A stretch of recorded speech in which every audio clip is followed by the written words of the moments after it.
une technique ultra puissante pour faire dire oui à toutes les filles. Alors récemment, j'étais dans un magasin et je regarde un produit. La vendeuse, elle est ultra technique. Elle ne m'a pas demandé est-ce que le produit me plaît. Elle me demande quelle couleur je préfère. Est-ce que je veux le rouge ou le bleu?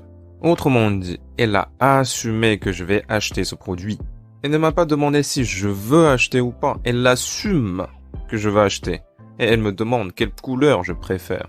Et je peux vous dire que cette technique marche très bien pour faire acheter.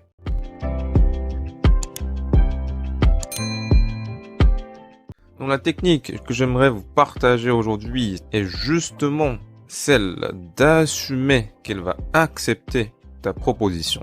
Avant de vous dire un peu plus sur cette technique, j'aimerais vous rappeler que même si on utilise des techniques de persuasion, ce que utilise tout le monde dans tous les domaines de la vie, en business ou en séduction, l'idée ici c'est pas de faire acheter l'autre ce qu'elle n'aime pas, mais c'est de la persuader de la valeur qu'on lui offre.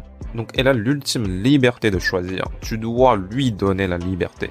Ce qui veut aussi dire que ce qui séduit réellement la fille, c'est pas des techniques, c'est ta proposition de valeur. Est-ce que tu présentes des valeurs à ses yeux? C'est ça qui est le plus important. Ceci étant dit, quelques techniques utilisées par-ci et par-là peuvent rendre l'interaction plus fluide. Maintenant, je vais t'expliquer ce que c'est cette technique d'assumer qu'elle va accepter.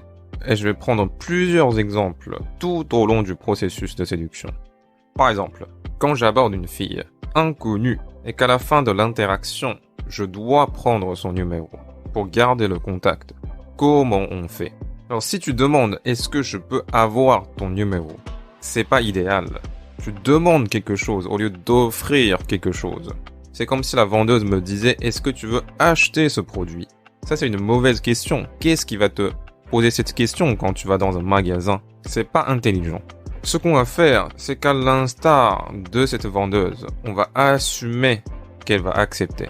Et c'est ce que je fais à la fin de l'interaction. Je lui dis ok, je t'envoie un message.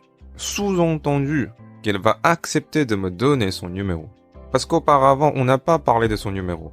Mais à la fin de l'interaction, je lui dis directement, je vais t'envoyer un message. Si la fille en question est intéressée, elle va comprendre que c'est le moment de te donner son numéro. Si au contraire, la fille n'est pas intéressée, ce qui m'est arrivé plusieurs fois, c'est qu'elle va me questionner. Comment ça, tu m'envoies un message? T'as même pas mon numéro. Est-ce que je vais te donner mon numéro? Donc elle va te reposer la question parce qu'elle n'est pas intéressée. Si une fille est intéressée, elle va suivre ton raisonnement. Ça, c'est le premier exemple. Le deuxième exemple, c'est la proposition de rendez-vous. Comment on propose un rendez-vous?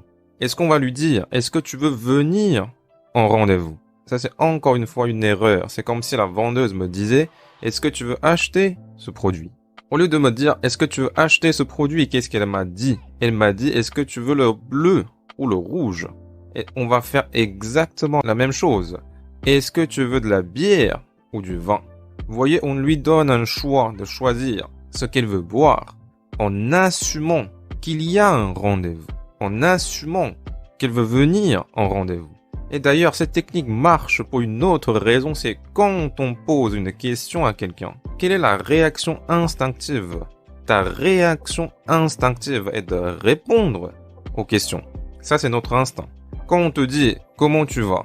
Tu vas répondre « Ça va ». Tu vas pas dire autre chose. Tu vas pas dire « Ah, je vais au supermarché ». Ça n'a aucun sens. Il n'y a aucune logique. Donc, quand on te pose une question, tu réponds aux questions. Donc, quand je dis « bière » ou « vin », son cerveau va chercher une réponse à la question. Ça, c'est l'instinct humain. Maintenant, je vais te donner un troisième exemple. Quand on veut l'inviter chez nous, imagine qu'on est allé au rendez-vous. C'est le moment de partir. C'est le moment de l'inviter chez soi. Ça, c'est aussi le moment qui provoque de l'anxiété. On ne sait pas comment l'amener chez nous. Eh bien, c'est très simple. On va pas lui demander « Est-ce que tu veux venir chez moi ?» C'est pas du tout intelligent.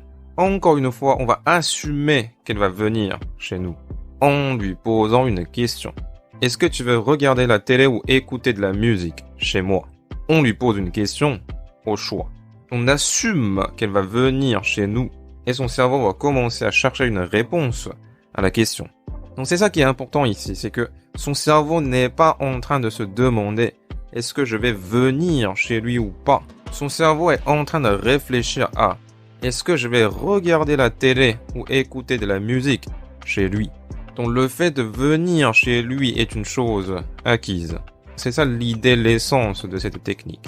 Ok, maintenant pour clore cette vidéo, j'aimerais rappeler que, quelle que soit la technique que tu utilises, tu ne peux pas faire acheter un client un produit qu'il ne veut pas acheter. Et même si tu réussis à la faire acheter, il va ensuite demander un remboursement. Parce qu'au fond, ce produit ne lui plaît pas, n'est pas utile pour lui, ne présente pas de valeur à ses yeux, ou il va regretter son achat. C'est exactement la même chose en séduction avec les filles. Tu ne peux pas séduire une fille qui ne veut pas être séduite par toi, qui ne retrouve pas de valeur chez toi, qui n'est pas attirée par toi. Et ça n'a pas d'intérêt de le faire non plus, parce qu'elle va regretter plus tard. Donc ce qui est fondamentalement le plus important en séduction, c'est d'augmenter ta valeur.